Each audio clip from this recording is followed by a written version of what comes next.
Meus irmãos, a paz do Senhor. Para você que não me conhece, eu sou o Pastor Alciel. Seja bem-vindo a esse canal. Esse vídeo é uma continuação de um primeiro vídeo que eu fiz, falando de Romanos capítulo 12, versículo 1 e 2. Lá eu falei sobre o versículo 1. Para você que não assistiu, você pode assistir primeiramente aquele vídeo, depois você vem para cá. Mas se você quiser assistir aqui também, eu vou deixar aqui no card aqui em cima, Aqui em cima no card para você ver. O versículo que a gente vai tratar agora é o versículo 2. A gente tratou o primeiro. O versículo 2 Paulo escreve assim, ó. E não vos conformeis com este mundo, mas transformai-vos pela renovação do vosso entendimento, para que experimenteis qual seja a boa, agradável e perfeita vontade de Deus.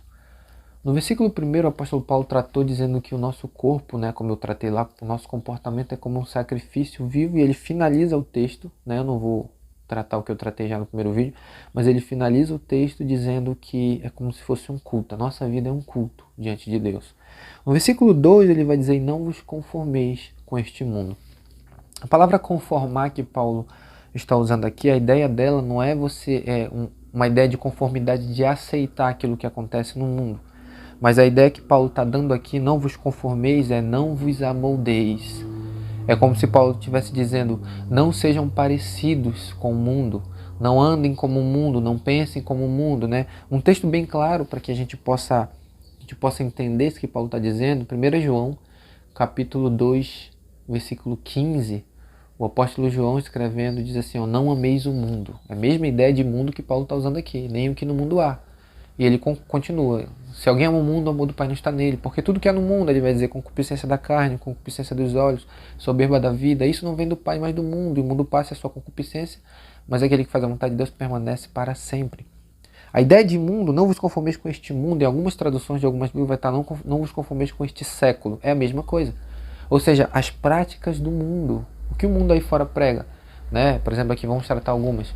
O mundo aí ensina que tu deve ser feliz, que tu deve conquistar tudo aquilo que tu quer, que tu deve ser rico, Ou seja, ele te ensina, o mundo aí fora, a correr atrás dos teus desejos, das tuas vontades, enquanto que a Bíblia, ela ensina o contrário. O que ela ensina? Mateus capítulo 6, versículo 33. Buscai primeiramente o reino de Deus e a sua justiça, e as demais coisas vos serão acrescentadas. Então a ideia que a Bíblia dá é que tu tem que buscar as coisas do reino de Deus, Crescer em santidade, conhecer ao teu Deus, pregar o evangelho, evangelizar e fazer tudo aquilo que a Bíblia ensina.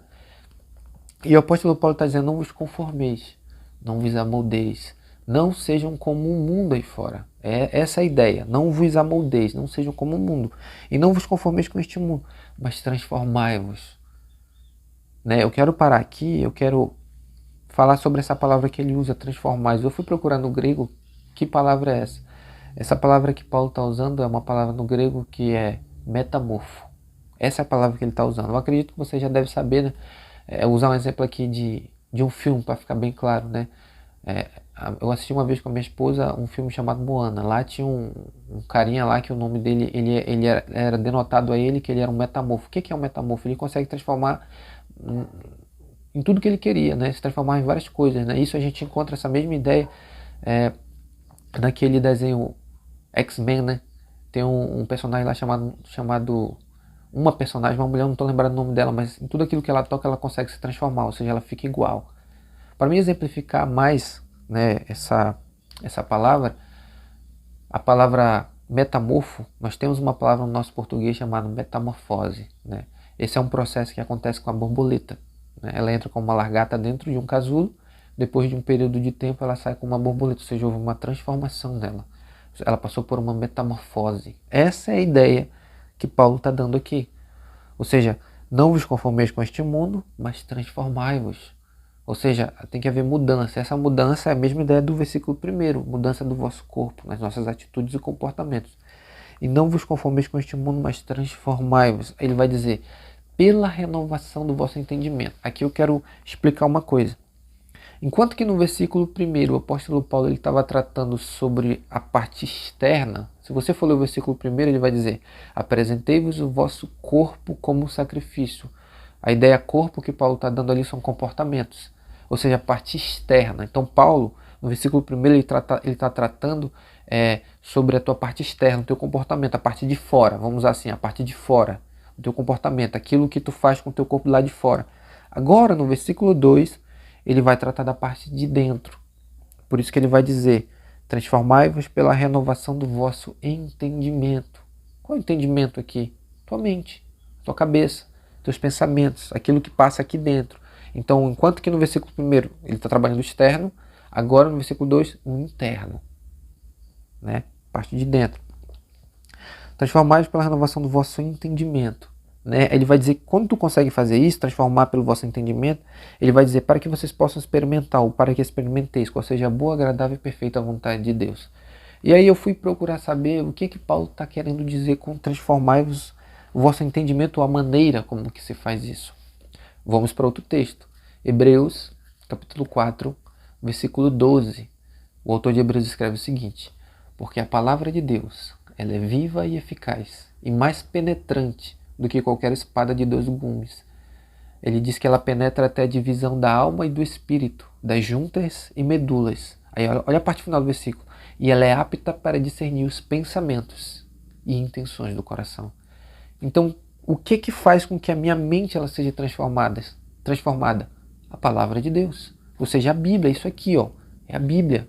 Então, conforme eu vou lendo, conforme eu vou me aprofundando na Escritura, nas doutrinas, nos ensinos, a minha cabeça, os meus pensamentos vão sendo transformados, vão sendo mudados, né? Vão sendo alterados. O modo como eu pensava impiamente no mundo, quando eu passo a vir para a palavra ela tem poder de transformar o meu pensamento.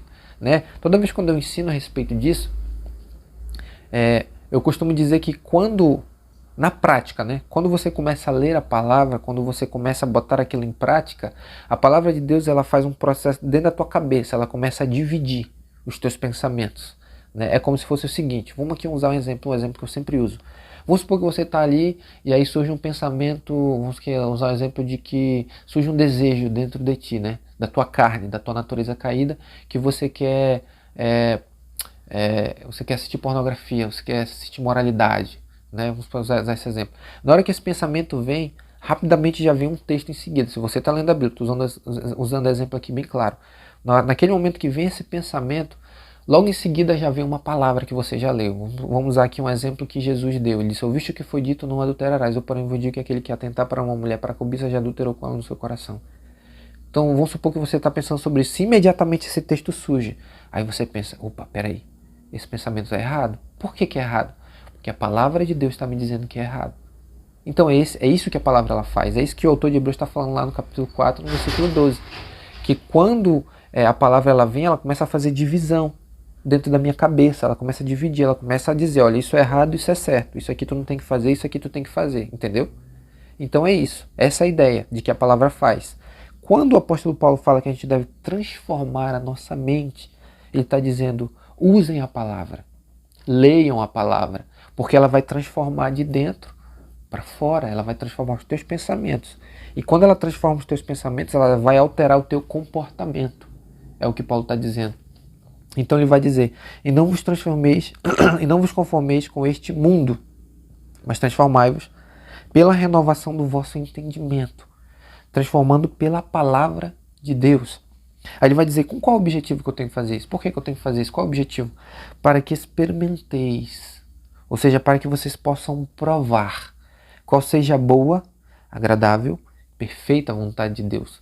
Eu acredito que o apóstolo Paulo, quando ele fala sobre isso, que nós devemos experimentar qual seja a boa pela palavra de Deus, ele está falando de experiência. Ele está falando de vida com Deus, de intimidade. Que aquela pessoa que ela se deixa moldar pela palavra, ela se deixa ser transformada pela palavra de Deus, ela vai ter experiências com Deus, ou seja, ela vai começar, né, na vida com Deus a provar a vontade de Deus agradável, a vontade boa, a vontade perfeita, né, de Deus. Ou seja, você vai começar a andar com Deus e Deus ele vai começar a tratar na tua vida, tu vai começar a viver nas experiências, você vai começar a ter intimidade com o Espírito Santo, você vai começar a ter intimidade com o Espírito Santo, você vai começar a ter intimidade com Deus, você vai começar a experimentar a vida com Deus, diariamente com Deus, por meio da palavra, né? Então, resumindo tudo, o apóstolo Paulo ele tratou a parte externa, as tuas atitudes, que ele diz que é como um culto, depois ele trata a parte interna, os teus pensamentos. E em tudo isso pode ser mudado e alterado por meio da palavra de Deus. Sempre voltando à palavra. Jesus, ele ensina os discípulos lá em João capítulo 15, versículo 3. Ele vai dizer bem assim, ó: vós já estáis limpo pela palavra que vos tenho falado. Então a palavra de Deus, ela tem poder sobre a nossa vida. Eu espero que eu tenha ajudado você com essa palavra, eu tenha motivado você a viver uma vida mais santa, mais reta. Eu espero ter motivado você a não desistir. Eu espero que você tenha sido abençoado com essa palavra. E é isso que eu queria trazer para você, que eu queria edificar a sua vida através disso. Esse é o objetivo desse canal, né? Ajudar as pessoas a se aproximar mais de Deus, a andar mais com Deus, com Cristo, a conhecê-lo e fazê-lo conhecido. Espero que você tenha sido abençoado em nome de Jesus.